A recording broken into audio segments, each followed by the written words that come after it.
unpredictable where Donald Trump will go. I suspect that your colleagues in the media will use the occasion to try to extract from Donald Trump all kinds of things about the Jeffrey Epstein issue, about Peter Mandelson. I don't think all that will overshadow today or the business talks tomorrow.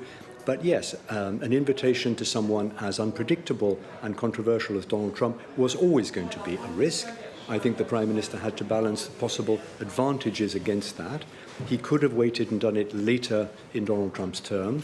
He decided to do it early, I think partly because he wants to build on the fact that Donald Trump does like the UK, is impressed by the British monarchy, has the background in Scotland, and wants to translate that into real benefits for the UK in terms of our economy and also in the foreign policy area. And just a word on that, Donald Trump, when Keir Starmer met him months ago in the White House, was tending to take more Putin's position on the war in Ukraine. He has moved some way away from that now, and I think Keir Starmer can take some credit for that. And there are ideas about ramping up the pressure on Russia through sanctions against countries that buy Russian oil. That'll be an area. Gaza, I think, is even more difficult because the Secretary of State, Marco Rubio, has basically lined himself up with Netanyahu on his decision to launch a military attack on Gaza City. And also Britain is gearing up to recognise Palestine as a state next week at the UN. So rather more tricky minefield on Israel and Gaza for Keir Starmer to walk tomorrow, with that final act of the press conference where, who knows what will come out of that.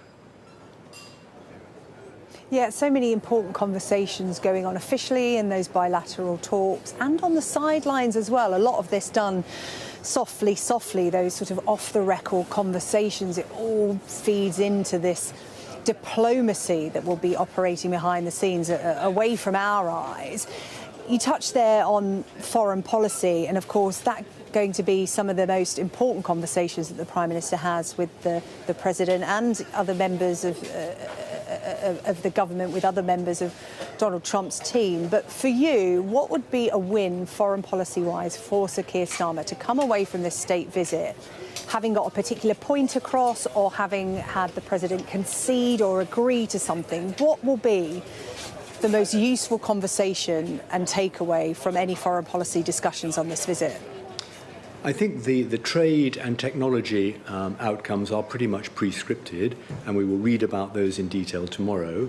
I think on the foreign policy agenda, the really big thing that would be great to see Keir Starmer deliver from his meeting with Trump tomorrow would be agreement on how to go forward on further pressure on Russia. That war in Ukraine goes on every day.